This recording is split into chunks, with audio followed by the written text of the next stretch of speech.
एक समय की बात है, लेधा नाम का लड़का कुछ दूसरे लड़कों के साथ एक पहाड़ी के तराई में अपने मवेशियों की रखवाली कर रहा था।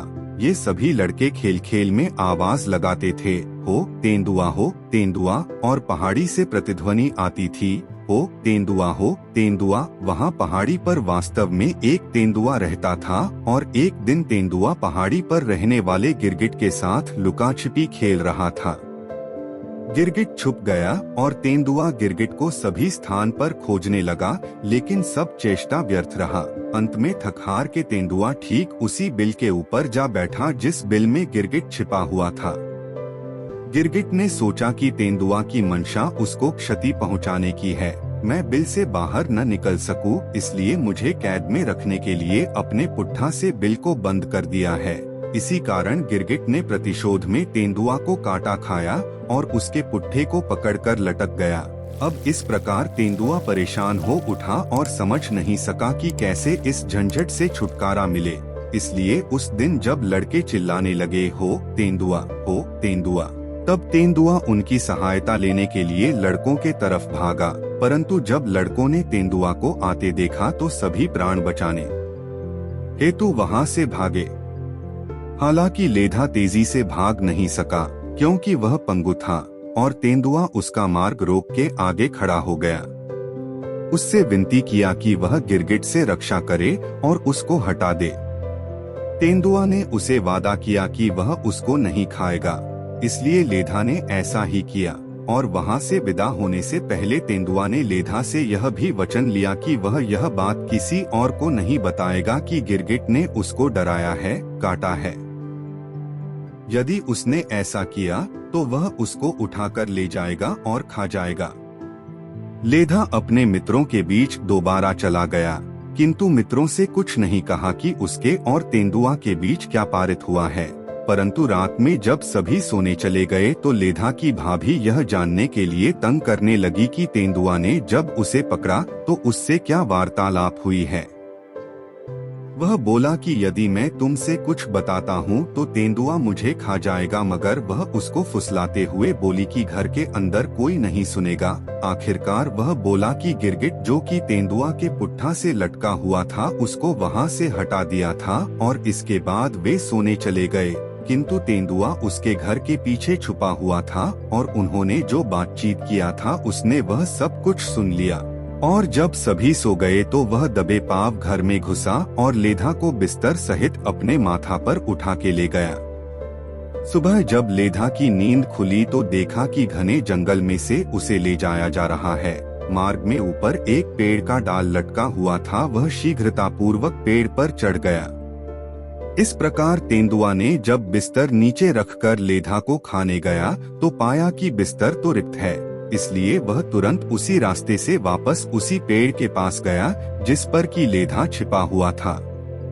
तेंदुआ ने लेधा से आग्रह किया कि वह नीचे उतरकर आ जाए, उससे एक जरूरी बात कहनी है, और वादा किया कि उसको नहीं खाएगा। लेधा सीधे नीचे जमीन पर उतर गया। तब तेंदुआ ने कहा, अब मैं तुमको खाने जा रहा हूँ। लेधा बेबस था, उसने तेंदुआ से कहा, मैं मर जाऊंगा, उससे पहले खैनी खाने दो। इस पर तेंदुआ राजी हो गया।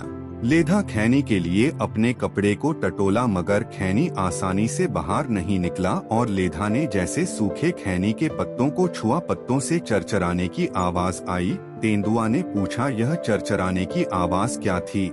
लेधा ने कहा, यह उस गिरगिट की आवाज है जिसने तुमको कल काटा था। यह सुनते ही इसे मत छोड़ना, यह कहते हुए तेंदुआ वहां से भागा। इस प्रकार लेधा तेंदुआ से तो बच गया, लेकिन जंगल से बाहर निकलने का रास्ता उसको मालूम नहीं था। वह इधर उधर भटकते हुए एक ऐसे स्थान पर आ गया जहां जंगली भैंस रात में सोया करते थे। उसने उस जगह को झाड़ बुहार कर वहां की सफाई की और एक पेड़ के तने के खोखला में आश्रय लिया। वह वहां कुछ दिनों तक ठहरा, जगह की नियमित रूप से सफाई करता और एक गूलर के पेड़ से फल खाकर अपना भरण पोषण करता रहा।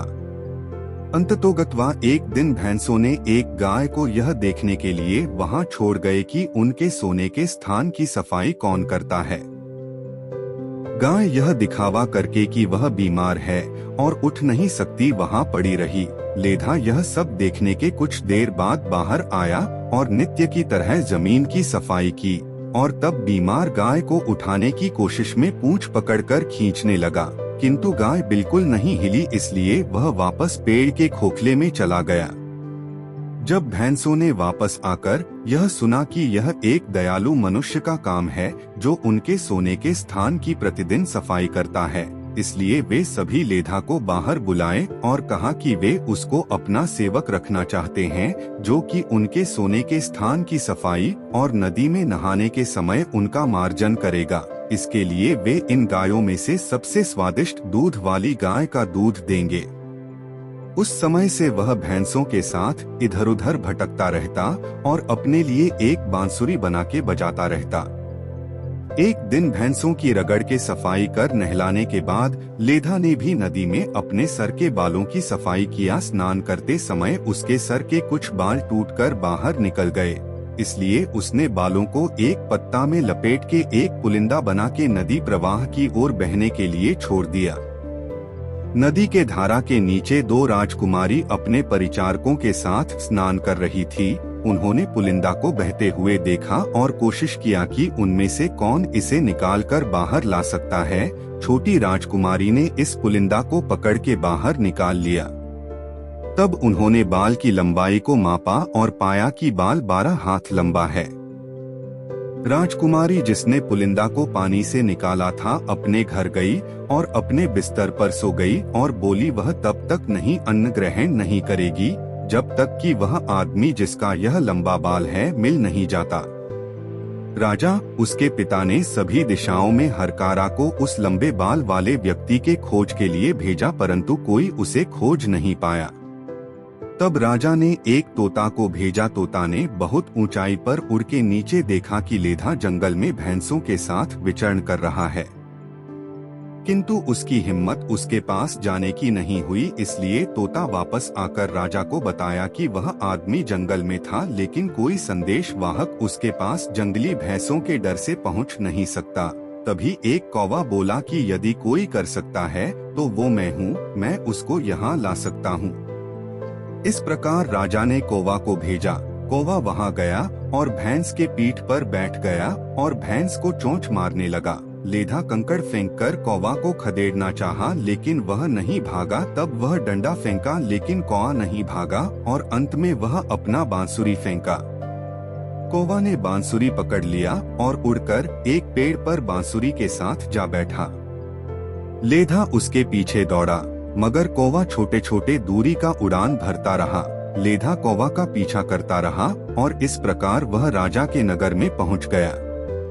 कौवा उड़ते हुए एक कक्ष में प्रवेश कर गया जहां राजकुमारी लेटी हुई थी और वह बांसुरी राजकुमारी के हाथ में गिरा दिया।